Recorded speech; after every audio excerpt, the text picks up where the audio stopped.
खैरों में कहा दम था। मेरी किश्ती थी डूबी वहां जहां पानी कम था। लगता है तुमने भी प्यार किया था। कहीं कहीं तुमने सपना की तरह धोखा तो नहीं दिया?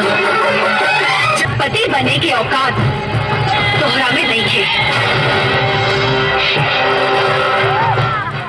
हम काल भी शेरनी रहनी, आज भी बानी और मरते दम तक रहे। लेकिन तू ना काल हमारी जिंदगी में रहला ना आज। हमारी संगमा हमके दुखे तो न कराता। अरे हमारी संगमा काहे खाती रही रे?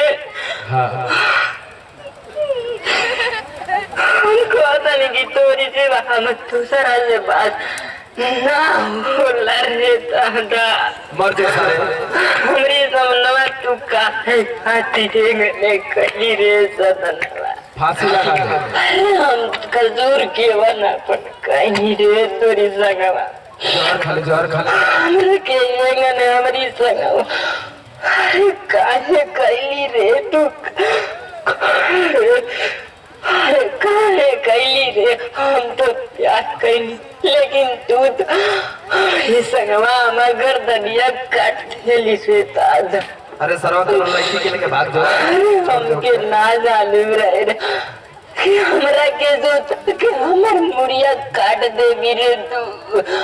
अरे हमके ना मालूम रहे रे दादा। अरे ऐसा समझती नहीं। भगवान अरे कुछ करो भगवान। मत रहो बाबू मत रहो भाई समझती नहीं कोई। हाँ मत हमके ना मालूम रहे रे।